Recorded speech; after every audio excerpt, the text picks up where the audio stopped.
This is the Holy Wallet Matrix, a parody's guide depicting an Orthodox man if you're an Orthodox woman. Now, as you can see, holiness goes up to the left, wallet goes up to the right.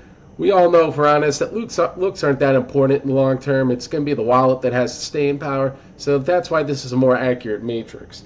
Now, bottom corner of this matrix is the loser, right? So you're looking for a man, you don't look for the loser. That's not a good long-term marriage prospect, right? He's less holy than half the population. You know, what's he going to offer you spiritually? Pretty much nothing, right? What's he offer you financially? Nothing. You're not going to stick with him. He's just going to be borrowing money from your parents. So this loser, he's got bigger problems in his life, right? He's not going to save you. He's going to be dragging you down.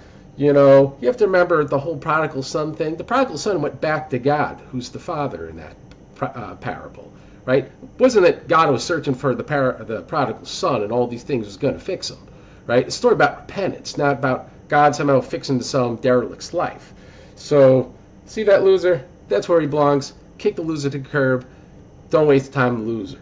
Now, there's men that are a gamble, as you can see, right? They might make a little more money than the loser, or they're a little holier than the loser. And why are they a gamble? Because honestly, once they're a little above average in religiosity, you know, stand-up guy, he's not going to cheat. He actually cares a little bit about church. He cares a little bit about family. He just makes no money, right? And you're not going to tolerate him making no money for that long. And so maybe he's not going to be the problem on the fact he makes no money, you know, but you're going to be the problem. You're not going to deal with a guy who makes no money. And even when he makes more money, why does the gambler remain? Because he's not that holy. Right? He's not that holy. He's just average. He's not growing. He's not going to help you grow. And so he's not going to help steer you away from the Instagram, from the TikTok, all the things that are telling you, oh, there's a better life out there, grass greener on the other side. You know, the Joneses, the Hernandezes, the Thompsons, the whomevers, they got a nicer car. They got multiple cars. They got a nicer house. They got a nicer kitchen. And, you know, oh, wait, you have some money that maybe you could pay for it. Well, no, you're working for it. If you're over here, you're working for it too. So that makes no difference. And the reality is, spiritually, these things are poison. And he can't protect you from it because he doesn't have the holiness. And that's why you see, when you make even more money, it's a bigger gamble. You see, big gamble? It's a bigger gamble because the reality is, you're just going to want more stuff. And that stuff takes you away from God. Is he holy enough to help protect you from that? Give you good spiritual guidance, good spiritual insight? No, he's above average stand-up guy. He's not going to cheat, like I said. Goes to church, cares about family. That's about it. That's all you can do. You nag him for that vacation to Florida. He's like, all right, we'll go to Florida. That's how he thinks he fixes it. But who's paying for it? You're still working here.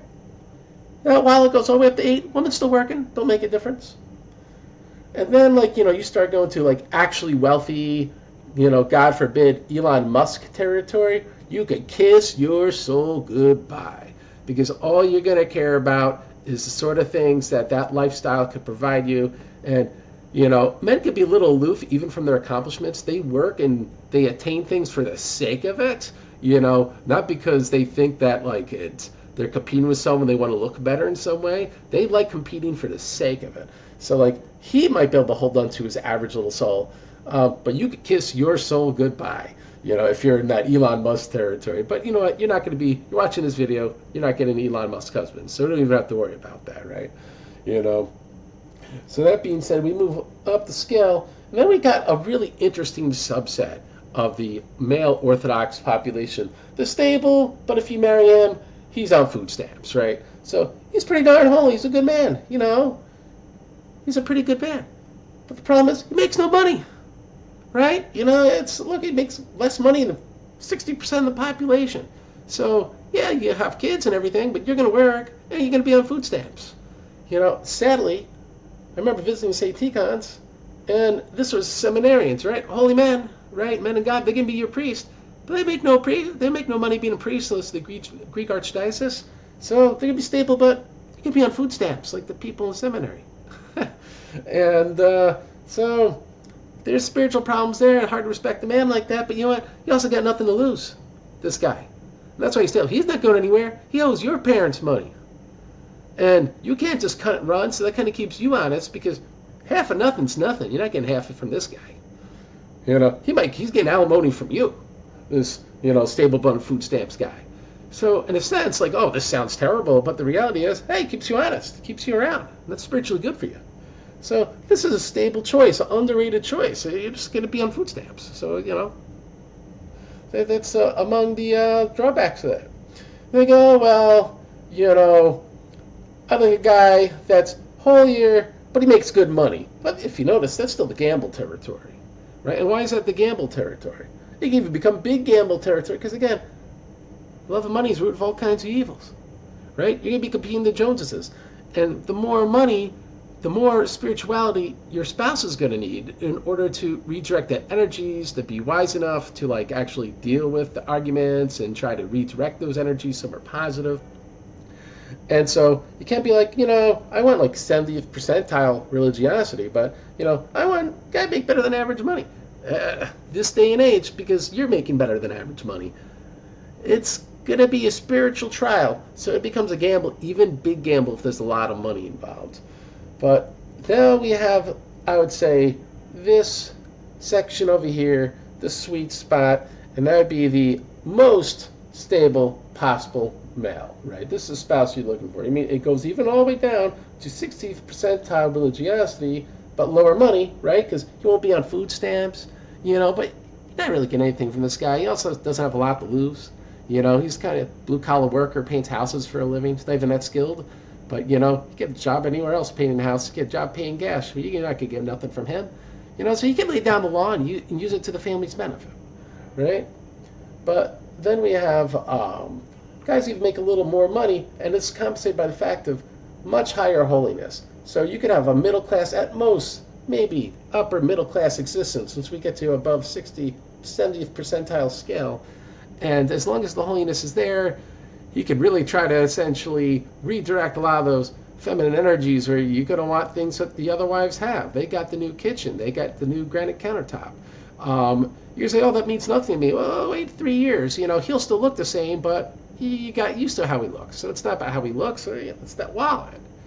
And the thing is, that wallet it might attract men in the long term and other men in the long term, but you get used to that wallet. And so higher it is, it actually creates spiritual temptation. It puts you on a playing field where you're more concerned with what other people have, right? There's a reason why monastics go to monasteries, right? It's to be away from the world. So don't think you can inject yourself more into the world, right, on that wallet scale, and there's going to be no spiritual ramifications. There's going to be.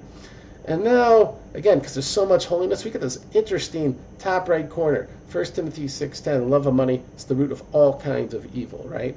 So you can see, it's a big gamble.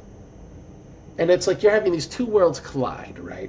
The very holy man really wants to lead his family, really wants to be there for his family, will pay for the kids, all that stuff. But also, because you're making all this more money, you're still going to have those expectations without you pretty much being over here on that holiness scale. You're still going to have trouble, but you're going to have at least a little less trouble. This is a kind of big gamble, but it's an interesting big gamble because of those two worlds colliding. And now there's the top realm. You're not going to get them. These are the monastics, right? Above 9, holiness. But if you notice, that drops off like a rock once they're below 3 on that wallet scale. Sometimes there's people really poor, nothing going for them. Like, I guess I'll be a monk. I don't know. And so, sadly, those guys exist. And usually the monasteries kick them out. But not always. They exist. And they could become higher in holiness, right? We believe in progressive sanctification. But the point is, these guys that are monks, don't think you're getting a 10. They're going to be a monastic, and if not, if they're in the world, once they hit that 10, they're going to retire to a monastery. That's what all the saints do, all right? So this is what we see here, the holy wallet matrix. Be mindful of the kind of spouse you choose, because you're going to fall somewhere here because you're going to be attached to him. And if you want a good Christian marriage, you got to make it work with the guy you married. Not the guy he could have been, but the guy you're with. All right? God bless you guys. Have a great day.